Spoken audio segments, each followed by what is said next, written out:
بسم اللہ الرحمن الرحیم شروع اللہ کے نام سے جو رحمان و رحیم ہے۔ والشمس وضحاها والقمر اذا تلاها والنهار اذا جلاها واللیل اذا یغشاها والسماء وما بناها، سورج اور اس دھوپ کی قسم اور چاند کی قسم جبکہ وہ اس کے پیچھے آتا ہے، اور دن کی قسم جبکہ وہ سورج کو نمایاں کر دیتا ہے، اور رات کی قسم جبکہ وہ سورج کو ڈھانک لیتی ہے، اور آسمان کی اور اس ذات کی قسم جس نے اسے قائم کیا۔ دھوپ کی قسم۔ اصل میں لفظ ضحا استعمال کیا گیا ہے جو سورج کی روشنی اور اس کی حرارت دونوں پر دلالت کرتا ہے۔ اگرچہ عربی زبان میں اس کے معروف معنی چاشت کے وقت کے ہیں، جبکہ سورج طلوع ہونے کے بعد خاصا بلند ہو جاتا ہے، لیکن جب سورج چڑھتا ہے تو صرف روشنی ہی نہیں دیتا بلکہ گرمی بھی دیتا ہے۔ اس لیے ضحا کا لفظ جب سورج کی طرف منسوب ہو تو اس کا پورا مفہوم اس کی روشنی یا اس کی بدولت نکلنے والے دن کے بجائے اس کی دھوپ ہی سے زیادہ صحیح طور پر ادا ہوتا ہے۔ ڈھانک لیتی ہے، یعنی رات کی آمد پر سورج چھپ جاتا ہے اور اس کی روشنی رات بھر غائب رہتی ہے۔ اس کیفیت کو یوں بیان کیا گیا ہے کہ رات سورج کو ڈھانک لیتی ہے، کیونکہ رات کی اصل حقیقت سورج کا افق سے نیچے اتر جانا ہے، جس کی وجہ سے اس کی روشنی زمین کے اس حصے تک نہیں پہنچ سکتی جہاں رات طاری ہو گئی ہو۔ اسے قائم کیا، یعنی چھت کی طرح اسے زمین پر اٹھا کھڑا کیا۔ اس آیت اور اس کے بعد کی دو آیتوں میں ماں کا لفظ استعمال ہوا ہے، یعنی ماں بناہا اور ماں طہاہا اور ماں سواہا۔ اس لفظ ماں کو مفسرین کے ایک گروہ نے مصدری معنوں میں لیا ہے، اور وہ ان آیتوں کا مطلب یہ بیان کرتے ہیں کہ آسمان اور اس کے قائم کیے جانے کی قسم، زمین اور اس کے بچھائے جانے کی قسم، اور نفس اور اس کے ہموار کیے جانے کی قسم۔ لیکن یہ معنی اس لیے درست نہیں ہے کہ ان تین فقروں کے بعد یہ فقرہ پھر اس کی بدی اور اس کی پرہیزگاری اس پر الہام کر دی، اس سلسلہ کلام کے ساتھ ٹھیک نہیں بیٹھتا۔ دوسرے مفسرین نے یہاں ماں کو من یا الذی کے معنی میں لیا ہے، اور وہ ان فقروں کا مطلب یہ لیتے ہیں کہ جس نے آسمان کو قائم کیا، جس نے زمین کو بچھایا اور جس نے نفس کو ہموار کیا۔ یہی دوسرا مطلب ہمارے نزدیک صحیح ہے، اور اس پر یہ اعتراض نہیں ہو سکتا کہ ماں عربی زبان میں بے جان اشیاء اور بے عقل مخلوقات کے لیے استعمال ہوتا ہے۔ خود قرآن میں اس کی بکثرت مثالیں موجود ہیں کہ ماں کو من کے معنی میں استعمال کیا گیا ہے، مثلا وَلَا أَنْتُمْ عَابِدُونَ مَا أَعْبُدُ، یعنی اور نہ تم اس کی عبادت کرنے والے ہو جس کی میں عبادت کرتا ہوں۔ فَانْكِحُوا مَا طَابَ لَكُم مِّنَ النِّسَاءِ، یعنی پس عورتوں میں سے جو تمہیں پسند آئیں ان سے نکاح کر لو۔ وَلَا تَنْكِحُوا مَا نَكَحَ آبَاؤُكُم مِّنَ النِّسَاءِ، اور جن عورتوں سے تمہارے باپوں نے نکاح کیا ہو ان سے نکاح نہ کرو۔ والأرض وما طحاها ونفس وما سواها فألهمها فجورها وتقواها قد أفلح من زكاها وقد خاب من دساها۔ اور زمین کی اور اس ذات کی قسم جس نے اسے بچھایا، اور نفس انسانی کی اور اس ذات کی قسم جس نے اسے ہموار کیا، پھر اس کی بدی اور اس کی پرہیزگاری اس پر الہام کر دی۔ یقیناً فلاح پا گیا وہ جس نے نفس کا تزکیہ کیا، اور نامراد ہوا وہ جس نے اس کو دبا دیا، جس نے اسے ہموار کیا۔ ہموار کرنے سے مراد یہ ہے کہ اس کو ایسا جسم عطا کیا جو اپنے قامت راست اور اپنے ہاتھ پاؤں اور اپنے دماغ کے اعتبار سے انسان کسی زندگی بسر کرنے کے لیے موزوں ترین تھا۔ اس کو دیکھنے، سننے، چھونے، چکھنے اور سونگنے کے ایسے حواس عطا کیے جو اپنے تناسب اور اپنی خصوصیات کی بنا پر اس کے لیے بہترین ذریعہ علم بن سکتے تھے۔ اس کو قوت عقل و فکر، قوت استدلال و استنباط، قوت خیال، قوت حافظہ، قوت تمیز، قوت فیصلہ، قوت ارادی اور دوسری ایسی ذہنی قوتیں عطا کیں جن کی بدولت وہ دنیا میں اس کام کے قابل ہوا جو انسان کے کرنے کا ہے۔ اس کے علاوہ ہموار کرنے میں یہ مفہوم بھی شامل ہے کہ اسے پیدائشی گناہگار اور جبلی بدماش بنا کر نہیں بلکہ راست اور سیدھی فطرت پر پیدا کیا، اور اس کی ساخت میں کوئی خلقی کجی نہیں رکھی کہ وہ سیدھی راہ اختیار کرنا چاہے بھی تو نہ کر سکے۔ یہی بات ہے جسے سورہ روم میں مئی الفاظ بیان کیا گیا ہے، فطرت اللہ التی فطر الناس علیہا، یعنی قائم ہو جاؤ اس فطرت پر جس پر اللہ تعالیٰ نے انسانوں کو پیدا کیا ہے، آیت نمبر 30۔ اور اسی بات کو نبی صلی اللہ علیہ وسلم نے ایک حدیث میں یوں بیان فرمایا ہے کہ کوئی بچہ ایسا نہیں ہے جو فطرت کے سوا کسی اور چیز پر پیدا ہوتا ہو،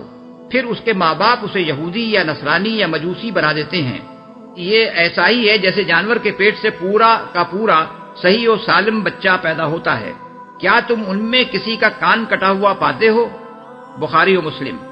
یعنی یہ مشرکین ہیں جو بعد میں اپنے اوہام جاہلیت کی بنا پر جانوروں کے کان کاٹتے ہیں، ورنہ خدا کسی جانور کو ماں کے پیٹ سے کٹے ہوئے کان لے کر پیدا نہیں کرتا۔ ایک اور حدیث میں حضور صلی اللہ علیہ وسلم کا ارشاد ہے، میرا رب فرماتا ہے کہ میں نے اپنے تمام بندوں کو حنیف یعنی صحیح الفطرت پیدا کیا تھا، پھر شیاطین نے آ کر ان کو ان کے دین یعنی ان کے فطری دین سے گمراہ کر دیا اور ان پر وہ چیزیں حرام کر دیں جو میں نے ان کے لیے حلال کی تھیں، اور ان کو حکم دیا کہ میرے ساتھ ان کو شریک کریں جن کے شریک ہونے پر میں نے کوئی دلیل نازل نہیں کی۔ مسند احمد و مسلم نے بھی اس سے ملتے جلتے الفاظ میں حضور کا یہ ارشاد نقل کیا ہے، الہام کر دی۔ الہام کا لفظ لہم سے ہے جس کے معنی نگلنے کے ہیں۔ لہم الشیء والتہمہ کے معنی ہے فلاں شخص نے اس چیز کو نگل لیا، اور الہمتہ الشیء کے معنی ہے میں نے فلاں چیز اس کو نگلوا دی یا اس کے حلق سے اتار دی۔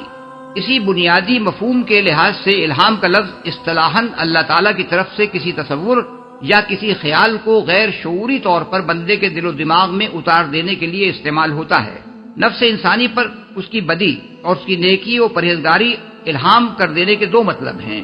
ایک یہ کہ اس کے اندر خالق نے نیکی اور بدی دونوں کے رجحانات و میلانات رکھ دیے ہیں، اور یہ وہ چیز ہے جس کو ہر شخص اپنے اندر محسوس کرتا ہے۔ دوسرا مطلب یہ ہے کہ ہر انسان کے لاشعور میں اللہ تعالیٰ نے یہ تصورات ودیعت کر دیے ہیں کہ اخلاق میں کوئی چیز بھلائی ہے اور کوئی چیز برائی،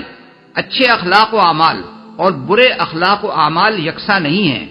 فجور یعنی بد کرداری ایک قبیح چیز ہے، اور تقوی یعنی برائیوں سے اجتناب ایک اچھی چیز۔ یہ تصورات انسان کے لیے اجنبی نہیں ہیں بلکہ اس کی فطرت ان سے آشنا ہے، اور خالق نے برے اور بھلے کی تمیز پیدائشی طور پر اس کو عطا کر دی ہے۔ یہی بات سورہ بلد میں فرمائی گئی ہے کہ وَهَدَيْنَاهُ النَّجْدَيْنِ، یعنی اور ہم نے اس کو خیر و شر کے دونوں نمایاں راستے دکھا دیے، آیت نمبر 10۔ اسی کو سورہ دہر میں یوں بیان کیا گیا ہے، اِنَّا هَدَيْنَاهُ السَّبِيلَ إِمَّا شَاكِرًا وَإِمَّا كَفُورًا، یعنی ہم نے اس کو راستہ دکھا دیا خواہ شاکر بن کر رہے یا کافر، آیت نمبر 3۔ اور اسی بات کو سورہ قیامہ میں اس طرح بیان کیا گیا ہے کہ انسان کے اندر ایک نفس لوامہ یعنی ضمیر موجود ہے جو برائی کرنے پر اسے ملامت کرتا ہے، آیت نمبر 2۔ اور ہر انسان خواہ کتنی ہی معذرتیں پیش کرے مگر وہ اپنے آپ کو خوب جانتا ہے کہ وہ کیا ہے، آیات نمبر 14 اور 15۔ اس جگہ یہ بات بھی اچھی طرح سمجھ لینی چاہیے کہ فطری الہام اللہ تعالیٰ نے ہر مخلوق پر اس کی حیثیت اور نوعیت کے لحاظ سے کیا ہے، جیسا کہ سورہ طٰہٰ میں ارشاد ہوا ہے کہ الذی اعطی کل شیء خلقہ ثم ہدی، یعنی جس نے ہر چیز کو اس کی ساخت عطا کی پھر راہ دکھائی، آیت نمبر 50۔ مثلا حیوانات کی ہر نوع کو اس کی ضروریات کے مطابق الہامی علم دیا گیا ہے، جس کی بنا پر مچھلی کو آپ سے آپ تیرنا، پرندے کو اڑنا، شہد کی مکھی کو چھتا بنانا اور بے کو گھونسلہ تیار کرنا آ جاتا ہے۔ انسان کو بھی اس کی مختلف حیثیتوں کے لحاظ سے الگ الگ قسم کے الہامی علوم دیے گئے ہیں۔ انسان کی ایک حیثیت یہ ہے کہ وہ ایک حیوانی وجود ہے، اور اس حیثیت سے جو الہامی علم اس کو دیا گیا ہے اس کی ایک نمایاں ترین مثال بچے کا پیدا ہوتے ہی ماں کا دودھ چوسنا ہے، جس کی تعلیم اگر خدا نے فطری طور پر اسے نہ دی ہوتی تو کوئی اسے یہ فن نہ سکھا سکتا تھا۔ اس کی دوسری حیثیت یہ ہے کہ وہ ایک عقلی وجود ہے۔ اس حیثیت سے خدا نے انسان کی آفرینش کے آغاز سے مسلسل اس کو الہامی رہنمائی دی ہے، جس کی بدولت وہ پے در پے اکتشافات اور ایجادات کر کے تمدن میں ترقی کرتا رہا ہے۔ ان ایجادات اور اکتشافات کی تاریخ کا جو شخص بھی مطالعہ کرے گا وہ محسوس کرے گا کہ ان میں سے شاید ہی کوئی ایسی ہو جو محض انسانی فکر و کاوش کا نتیجہ ہو، ورنہ ہر ایک کی ابتدا اسی طرح ہوئی ہے کہ یکایک کسی شخص کے ذہن میں ایک بات آ گئی اور اس کی بدولت اس نے کسی چیز کا اکتشاف کیا یا کوئی چیز ایجاد کر لی۔ ان دونوں حیثیتوں کے علاوہ انسان کی ایک اور حیثیت یہ ہے کہ وہ ایک اخلاقی وجود ہے، اور اس حیثیت سے بھی اللہ تعالیٰ نے اسے خیر و شر کا امتیاز اور خیر کے خیر اور شر کے شر ہونے کا احساس الہامی طور پر عطا کیا ہے۔ یہ امتیاز و احساس ایک عالمگیر حقیقت ہے جس کی بنا پر دنیا میں کبھی کوئی انسانی معاشرہ خیر و شر کے تصورات سے خالی نہیں رہا ہے، اور کوئی ایسا معاشرہ نہ تاریخ میں کبھی پایا گیا ہے نہ اب پایا جاتا ہے جس کے نظام میں بھلائی اور برائی پر جزا اور سزا کی کوئی نہ کوئی صورت اختیار نہ کی گئی ہو۔ اس چیز کا ہر زمانے، ہر جگہ اور ہر مرحلے تہذیب و تمدن میں پایا جانا اس کے فطری ہونے کا صریح ثبوت ہے، اور مزید برآں یہ اس بات کا ثبوت بھی ہے کہ ایک خالق حکیم و دانا نے اسے انسان کی فطرت میں ودیعت کیا ہے، کیونکہ جن اجزاء سے انسان مرکب ہے اور جن قوانین کے تحت دنیا کا مادی نظام چل رہا ہے، ان کے اندر کہیں اخلاق کے ماخذ کی نشاندہی نہیں کی جا سکتی۔ جس نے اس کو دبا دیا، یہ ہے وہ بات جس پر ان چیزوں کی قسم کھائی گئی ہے جو اوپر کی آیات میں مذکور ہوئی ہیں۔ اب غور کیجئے کہ وہ چیزیں اس پر کس طرح دلالت کرتی ہیں۔ قرآن میں اللہ تعالیٰ کا قاعدہ یہ ہے کہ جن حقائق کو وہ انسان کے ذہن نشین کرانا چاہتا ہے، ان کی شہادت میں وہ سامنے کی چند ایسی نمایاں ترین چیزوں کو پیش کرتا ہے جو ہر آدمی کو اپنے گرد و پیش کی دنیا میں یا خود اپنے وجود میں نظر آتی ہیں۔ اسی قاعدے کے مطابق یہاں دو چیزوں کو ایک دوسرے کے مقابلے میں پیش کیا گیا ہے جو ایک دوسرے سے متضاد ہیں، اس لیے ان کے آثار اور نتائج بھی یکساں نہیں ہیں بلکہ لازماً ایک دوسرے سے مختلف ہیں۔ ایک طرف سورج ہے اور دوسری طرف چاند۔ سورج کی روشنی نہایت تیز ہے اور اس میں گرمی بھی ہے، اس کے مقابلے میں چاند اپنی کوئی روشنی نہیں رکھتا۔ سورج کی موجودگی میں وہ آسمان پر موجود بھی ہو تو بے نور ہوتا ہے، وہ اس وقت چمکتا ہے جب سورج چھپ جائے، اور اس وقت بھی اس کی روشنی نہ اتنی تیز ہوتی ہے کہ رات کو دن بنا دے، نہ اس میں کوئی گرمی ہوتی ہے کہ وہ کام کر سکے جو سورج کی گرمی کرتی ہے، لیکن اس کے اپنے کچھ اثرات ہیں جو سورج کے اثرات سے بالکل مختلف ہوتے ہیں۔ اسی طرح ایک طرف دن ہے اور دوسری طرف رات، دونوں ایک دوسرے کی ضد ہیں، دونوں کے اثرات اور نتائج باہم اس قدر مختلف ہیں کہ کوئی ان کو یکساں نہیں کہہ سکتا، حتیٰ کہ ایک بیوقوف سے بیوقوف آدمی کے لیے بھی یہ کہنا ممکن نہیں ہے کہ رات ہوئی تو کیا اور دن ہوا تو کیا، کسی سے کوئی فرق نہیں پڑتا۔ اسی طرح ایک طرف آسمان ہے جسے خالق نے بلند اٹھایا ہے، اور دوسری طرف زمین ہے جسے پیدا کرنے والے نے آسمان کے نیچے فرش کی طرح بچھا دیا ہے۔ دونوں اگرچہ ایک ہی کائنات اور اس کے نظام اور اس کی مصلحتوں کی خدمت کر رہے ہیں، لیکن دونوں کے کام اور ان کے اثرات و نتائج میں زمین و آسمان کا فرق ہے۔ ان آفاقی شہادتوں کو پیش کرنے کے بعد خود انسان کے اپنے نفس کو لیا گیا ہے اور بتایا گیا ہے کہ اسے اعضاء اور حواس اور ذہنی قوتوں کے متناسب امتزاج سے ہموار کر کے خالق نے اس کے اندر بھلائی اور برائی دونوں کے میلانات، رجحانات اور محرکات رکھ دیے ہیں جو ایک دوسرے کی ضد ہیں، اور الہامی طور پر اسے ان دونوں کا فرق سمجھا دیا ہے کہ ایک فجور ہے اور وہ بری چیز ہے، اور دوسرا تقوی ہے اور وہ اچھی چیز۔ اب اگر سورج اور چاند، دن اور رات، زمین اور آسمان یکساں نہیں ہیں بلکہ ان کے اثرات اور نتائج ایک دوسرے سے لازماً مختلف ہیں،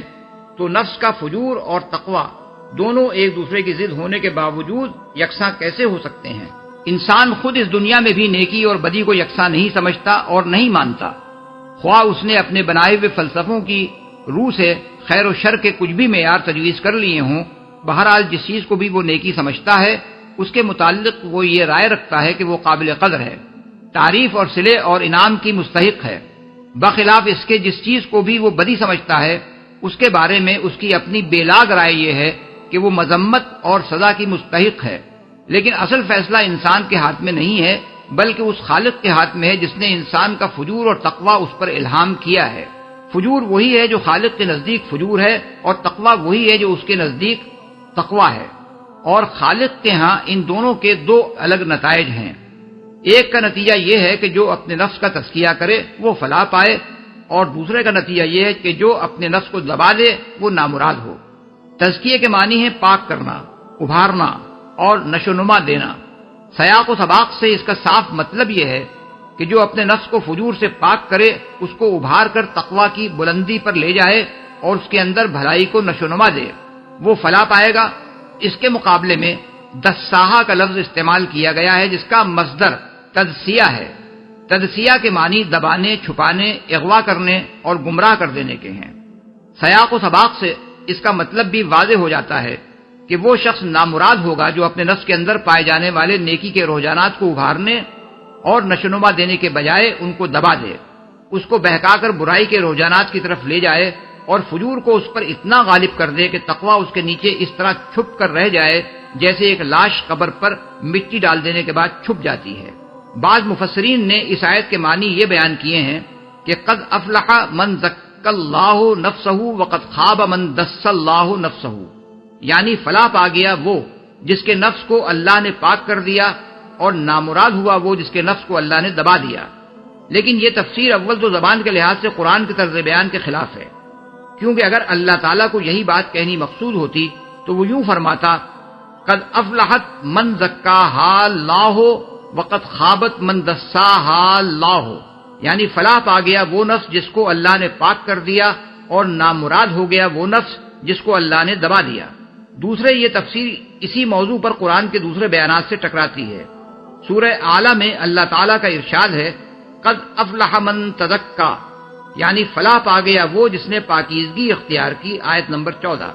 سورہ عباسہ میں اللہ تعالیٰ نے رسول اللہ صلی اللہ علیہ وسلم کو خطاب کر کے فرمایا وما علیک اللہ یزکا، یعنی اور تم پر کیا ذمہ داری ہے اگر وہ پاکیزگی نہ اختیار کرے۔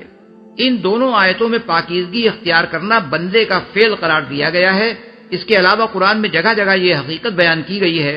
کہ اس دنیا میں انسان کا امتحان لیا جا رہا ہے۔ مثلا سورہ دہر میں فرمایا ہم نے انسان کو ایک مخلوط نطفے سے پیدا کیا تاکہ اس کی آزمائش کریں، اسی لیے اسے ہم نے سمیع و بصیر بنایا، آیت نمبر 2۔ اور سورہ ملک میں فرمایا جس نے موت اور زندگی کو ایجاد کیا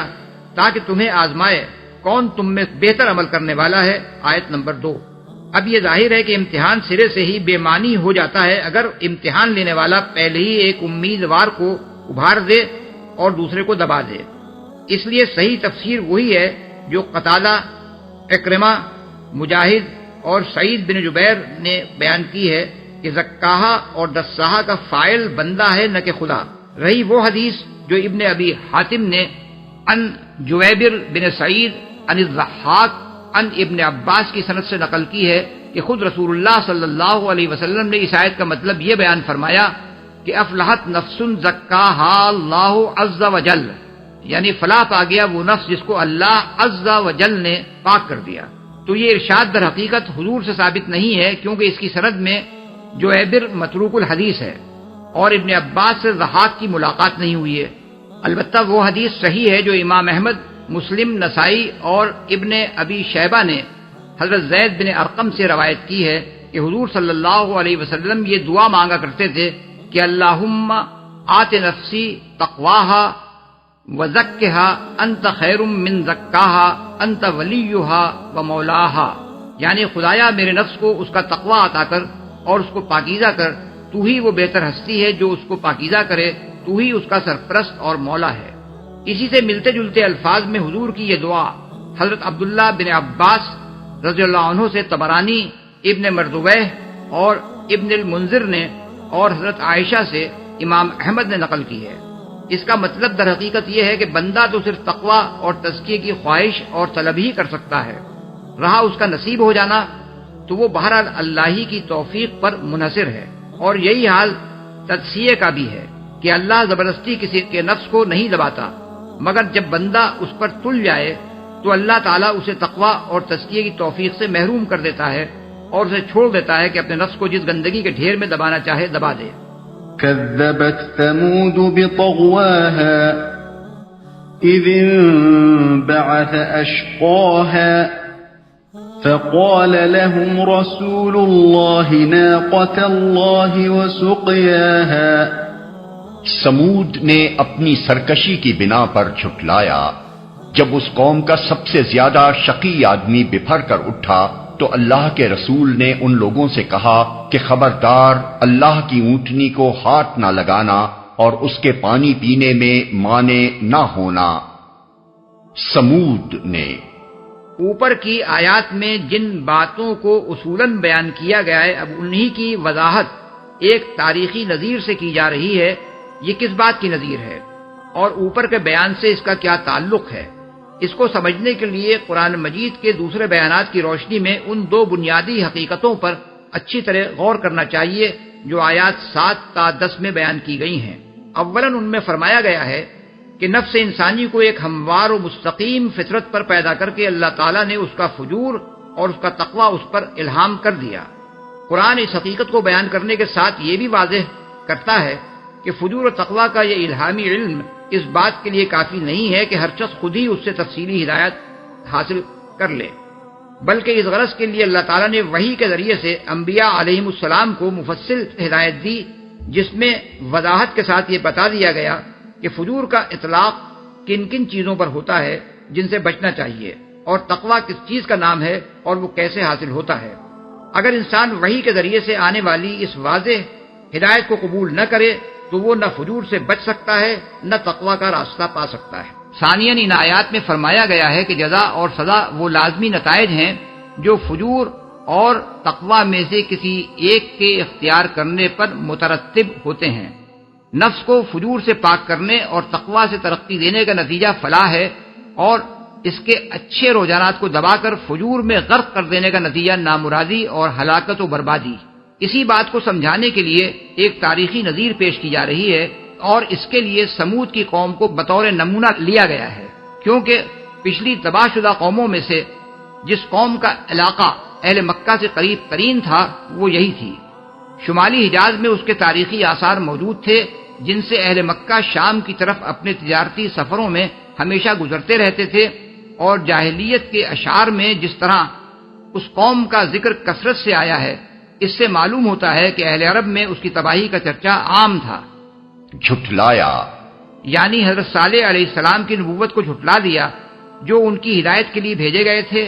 اور اس جھٹلانے کی وجہ ان کی یہ سرکشی تھی کہ وہ اس فجور کو چھوڑنے کے لیے تیار نہ تھے جس میں وہ مبتلا ہو چکے تھے، اور اس تقوی کو قبول کرنا انہیں گوارا نہ تھا جس کی طرف حضرت صالح انہیں دعوت دے رہے تھے۔ اس کی تفصیل کے لیے ملاحظہ ہو سورہ الاعراف آیات 73 تا 76، سورہ ہود آیات 61 اور 62، سورہ شعراء آیات 141 تا 153، سورہ نمل آیات 45 تا 49، سورہ القمر آیات 23 تا 25۔ مانے نہ ہونا۔ قرآن مجید میں دوسرے مقامات پر اس کی تفصیل یہ بتائی گئی ہے کہ سمود کے لوگوں نے حضرت صالح کو چیلنج دیا تھا کہ اگر تم سچے ہو تو کوئی نشانی یعنی معجزہ پیش کرو۔ اس پر حضرت صالح نے ایک اونٹنی کو معجزے کے طور پر ان کے سامنے حاضر کر دیا اور ان سے کہا کہ یہ اللہ کی اونٹنی ہے، یہ زمین میں جہاں چاہے گی چرتی پھرے گی، ایک دن سارا پانی اس کے لیے مخصوص ہوگا اور دوسرا دن تم سب کے لیے اور تمہارے جانوروں کے لیے رہے گا۔ اگر تم نے اس کو ہاتھ لگایا تو یاد رکھو کہ تم پر سخت عذاب نازل ہو جائے گا۔ اس پر وہ کچھ مدت تک ڈرتے رہے، پھر انہوں نے اپنے اس سب سے زیادہ شریر اور سرکش سردار کو پکارا کہ اس اونٹنی کا قصہ تمام کر دے، اور وہ اس کام کا ذمہ لے کر اٹھ کھڑا ہوا۔ حوالے کے لیے سورہ الاعراف آیت نمبر 73، الشعراء آیات 154 تا 156، سورہ القمر آیت 29۔ فَكَذَّبُوهُ فَعَقَرُوهَا فَدَمْدَمَ عَلَيْهِمْ رَبُّهُم بِذَنبِهِمْ فَسَوَّاهَا وَلَا يَخَافُ عُقْبَاهَا۔ مگر انہوں نے اس کی بات کو جھوٹا قرار دیا اور اونٹنی کو مار ڈالا۔ آخر کار ان کے گناہ کی پاداش میں ان کے رب نے ان پر ایسی آفت توڑی کہ ایک ساتھ سب کو پیوند خاک کر دیا، اور اسے اپنے اس فعل کے کسی برے نتیجے کا کوئی خوف نہیں ہے۔ اونٹنی کو مار ڈالا۔ سورہ اعراف میں ہے کہ اونٹنی کو مارنے کے بعد سمود کے لوگوں نے حضرت صالح سے کہا اب لے آؤ وہ عذاب جس سے تم ہمیں ڈراتے تھے، آیت 77۔ اور سورہ ہود میں ہے کہ حضرت صالح نے ان سے کہا 3 دن اپنے گھروں میں اور مزے کر لو، اس کے بعد عذاب آ جائے گا اور یہ ایسی تنبیہ ہے جو جھوٹی ثابت نہ ہوگی، آیت 65۔ کوئی خوف نہیں ہے، یعنی اللہ دنیا کے بادشاہوں اور یہاں کی حکومتوں کے فرمانرواؤں کی طرح نہیں ہے کہ وہ کسی قوم کے خلاف کوئی قدم اٹھانے کے وقت یہ سوچنے پر مجبور ہوتے ہیں کہ اس اقدام کے نتائج کیا ہوں گے۔ اس کا اقتدار سب سے بالاتر ہے، اسے اس امر کا کوئی اندیشہ نہیں تھا کہ سمود کی حامی کوئی ایسی طاقت ہے جو اس سے بدلہ لینے کے لیے آئے گی۔